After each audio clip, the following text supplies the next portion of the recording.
7 de la noche, hora de Bogotá, Quito y Lima. Aquí comienza esta emisión de Directo a América. Yo soy Rodrigo Sedano y les doy la bienvenida hoy a estas 2 horas de información en France 24. Por el momento, estos son los hechos más destacados de la jornada. En Colombia, los transportistas completan ya el 4.º día de paro por la subida del precio del diésel anunciada por el Gobierno. A consecuencia de los cortes viales, la petrolera Ecopetrol ha anunciado el cese temporal de sus operaciones, mientras que Gobierno y manifestantes siguen lejos de un acuerdo. El fiscal general de Venezuela señaló que se mantiene la orden de captura contra el ex candidato Edmundo González Urrutia. Dijo que está obligado a comparecer en medio de la investigación de la Fiscalía por presunta usurpación de funciones. La defensa del opositor afirmó que buscan sacarlo del juego político. Y crece la indignación por el feminicidio de la atleta olímpica ugandesa Rebecca Cheptegei. Naciones Unidas condenó el asesinato cometido por su expareja en Kenia. Los padres de la víctima denunciaron que la policía keniana no actuó con la rapidez necesaria cuando era evidente que estaba en peligro. Bueno, pues después de casi 2 meses de espera, finalmente el presidente francés Emmanuel Macron eligió al nuevo primer ministro. Se trata del conservador Michel Barnier. Con esta decisión, Macron espera tener más respaldo en la Asamblea Nacional, pero del otro lado, el bloque de izquierdas, el Nuevo Frente Popular, ganador de las elecciones, considera que es una traición a los votantes. En nuestro debate hoy nos vamos a preguntar si es realmente una traición o la movida política más acertada para buscar la estabilidad. Lo discute mi compañera María Clara Calle. Vamos a tener también economía, porque el presidente ruso Vladimir Putin reconoció que Ucrania podría no renovar el contrato de un importante gasoducto por el que se exporta gas a Europa. Moscú aseguró que analiza rutas alternativas, incluso nuevos clientes. Martín Gripo nos lo detalla en nuestra crónica económica. De momento vamos ya con todas las noticias.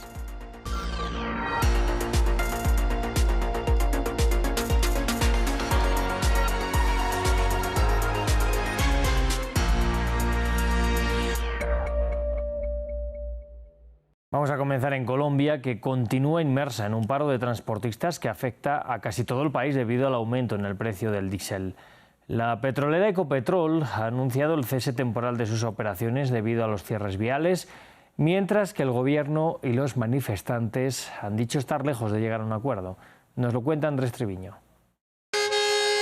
Carreteras bloqueadas, pasajeros varados y enfrentamientos entre manifestantes y fuerzas policiales son las escenas que ha dejado el 4.º día de paro de transportistas en Colombia, quienes protestan en contra de un aumento en el precio del combustible diésel, utilizado mayoritariamente en el transporte de carga pesada. Nos duele lo que sucede porque pues el alza del combustible y otra serie de cosas que pasan con el transporte nos llevan a lo que está sucediendo en este momento. Estamos protestando de manera cívica, como colombiano, de a pie, como colombiano, que nos duele lo que está sucediendo y esperando que el gobierno nos escuche, que nos ayuden. Una veintena de los 32 departamentos se han visto afectados por los bloqueos.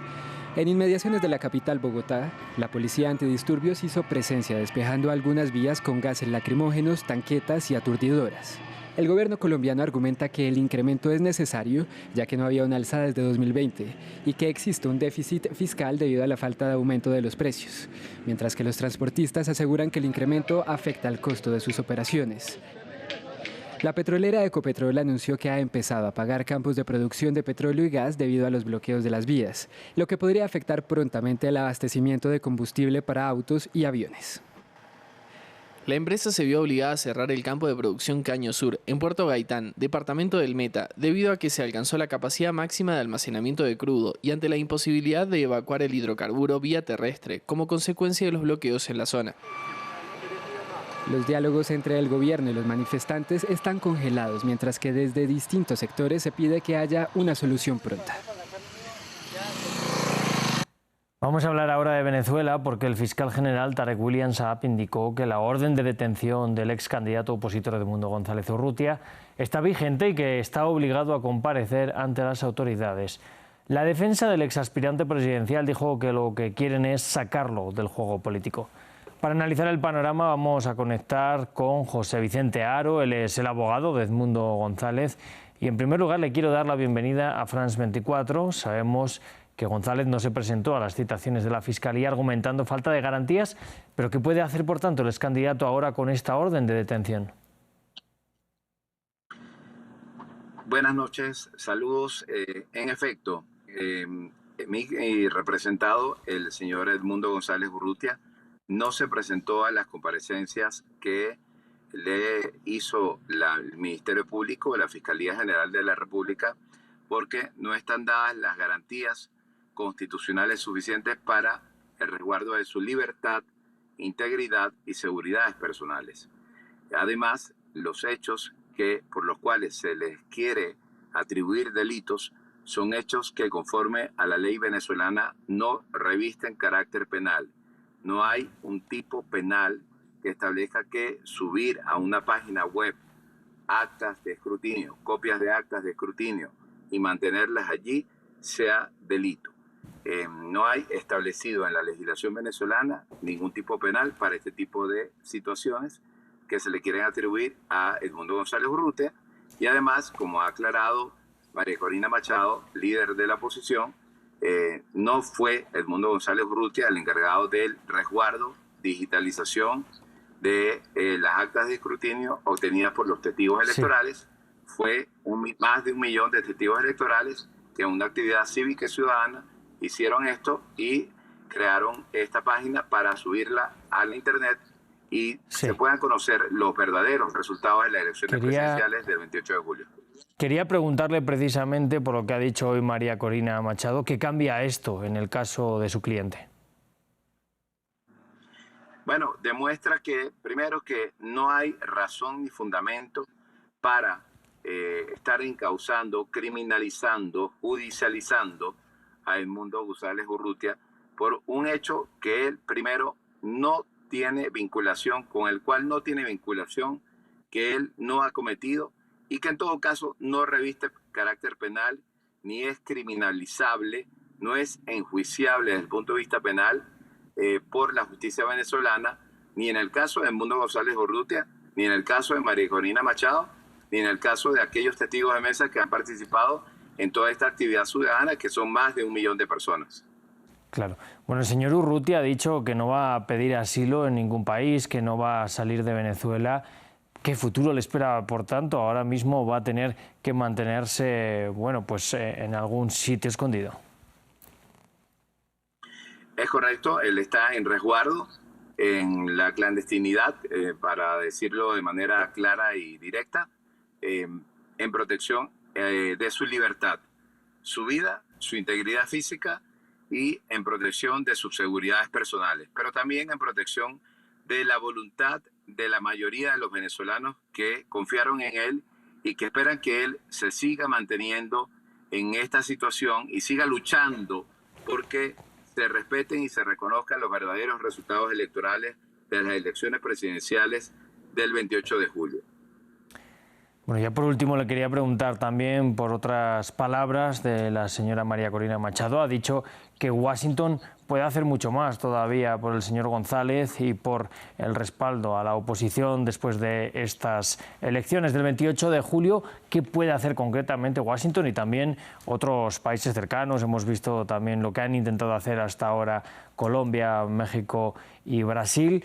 Por el momento no hay muchos frutos.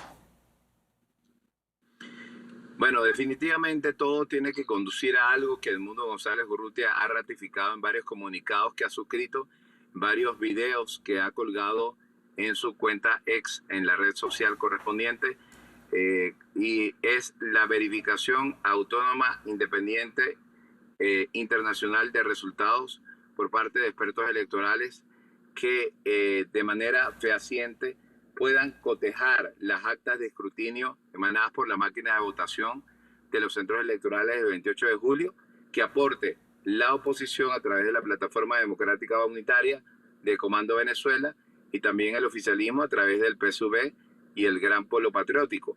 Si esa auditoría internacional se hace con la veeduría de países de la comunidad internacional, Estados Unidos, Francia, por ejemplo, Brasil, Colombia, lo que es México, Argentina y otros países del hemisferio, por decir algo, por decir algunos, si eso se hace, se contribuiría mucho en que se conozcan los verdaderos resultados, los cuales no han sido publicados por el Consejo Nacional Electoral Venezolano, siendo la fecha tope para ello el 28 de agosto y pasando un tiempo bastante holgado sin que eso se conozca, y por eso es que en esta página web se han colgado las actas de escrutinio que demuestran los resultados y la verdadera voluntad del pueblo venezolano de ir hacia una transición política y democrática. Pues señor Haro, le quiero agradecer que nos haya atendido esta noche aquí en France 24. Saludos, buenas noches. Un placer. Nosotros seguimos hablando ahora de Haití porque el secretario de Estado de Estados Unidos ya está en el país. La visita de Antony Blinken se enmarca en los intentos de parte de Washington por consolidar la misión de seguridad respaldada por la ONU en el país caribeño que ha sido devastado por la violencia de las pandillas. Blinken se reunió con el primer ministro haitiano, Gary Conille, y se espera que se reúna con el Consejo de Transición antes de viajar a la República Dominicana. Escuchemos al secretario de Estado. El siguiente paso fundamental del que hablamos es establecer un consejo electoral y el presidente me dio una actualización sobre el importante trabajo que se está realizando allí y esperamos ver que eso se ponga en práctica pronto porque es el próximo paso fundamental para avanzar y organizar elecciones para el próximo año. Y en noticias de Nicaragua, 135 presos políticos fueron excarcelados y enviados a Guatemala. Entre los liberados se encuentran miembros de organizaciones religiosas, estudiantes y líderes sociales. El gobierno de Daniel Ortega ha expulsado del país a más de 300 presos políticos a lo largo de los últimos años. Más información en este informe de Diego Bazzani. 135 presos políticos nicaragüenses fueron excarcelados en Guatemala y llegaron este jueves a Ciudad de Guatemala luego de meses de presión de Estados Unidos. Muy bien, gracias a Dios de estar libre. ¡Viva Nicaragua libre! ¡Viva! ¡Viva Nicaragua libre! ¡Viva! Entre los liberados se encuentran miembros de organizaciones religiosas, estudiantes y líderes sociales que permanecían en diferentes prisiones de Nicaragua. Guatemala aceptó acoger a los antiguos presos para que tramiten desde su territorio solicitudes de asilo en los Estados Unidos. Nuestro país ha mostrado su firme convicción democrática, que rechaza rotundamente las amenazas de regresión autoritaria. Hoy reafirmamos ese compromiso y damos de vuelta la solidaridad internacional que tantas veces hemos recibido, acogiendo a 135 hermanos nicaragüenses, presos políticos liberados. Por su parte, la Casa Blanca celebró la liberación por medio del secretario de Estado, Antony Blinken. Estados Unidos consiguió la liberación de 135 presos políticos de Nicaragua. Agradecemos al presidente Bernardo Arévalo por recibirlos en Guatemala. Los nicaragüenses merecen democracia y libertad de la persecución en su país. El anuncio de la liberación se da luego de que el año pasado 222 personas fueran expulsadas directamente en un vuelo hacia Estados Unidos. En 2023, el gobierno de Daniel Ortega desterró a más de 300 figuras de la oposición, despojándolas de su nacionalidad. Y vamos a Francia, donde continúa el juicio contra 51 acusados de violar a una mujer que era drogada por su marido para que hombres abusaran de ella inconscientemente. Giselle Pelicot declaró en esta cuarta jornada ante una corte en Aviñón y reiteró que quiere que el proceso se lleve de forma pública en nombre de todas esas mujeres que nunca serán reconocidas como víctimas. La deportista de Uganda, Rebecca Cheptegei, quien residía en Kenia, fue asesinada por su expareja. El caso de feminicidio de Cheptegei es el segundo de una atleta olímpica en Kenia. La atleta olímpica Rebecca Cheptegei se convirtió en víctima de feminicidio. La noticia la informó el equipo médico del hospital en Kenia, donde luchaba desde el domingo contra graves quemaduras. Es mi triste deber informarles sobre el fallecimiento de Rebecca Cheptegei, quien ingresó en nuestra unidad luego de las graves quemaduras que sufrió. La ugandesa Cheptegei, de 33 años y que compitió en los recientes Juegos Olímpicos de París, murió luego de que su exnovio le rociara gasolina y le prendiera fuego. Un asesinato basado en violencia de género que causó conmoción entre amigos y atletas, pero que no es algo inédito en el país africano y recuerda el caso de otra atleta olímpica asesinada en 2021. Puedo decir que aún estamos en shock y sufriendo, especialmente como atletas y por lo que está sucediendo en Kenia. Esta es la segunda vez que una atleta es atacada. Recordemos el caso de Agnes Tirop y ahora Rebecca. No estamos contentos. Los ataques a las mujeres se han convertido en una preocupación importante en Kenia. En 2023 se registraron oficialmente 152 feminicidios, pero Naciones Unidas identificaba 725 casos para el año 2022. El ministro de Deportes de Kenia trajo a colación el caso de Rebecca Cheptegei como un duro recordatorio de la urgente necesidad de combatir la violencia de género, que afecta cada vez más incluso a los deportes de élite.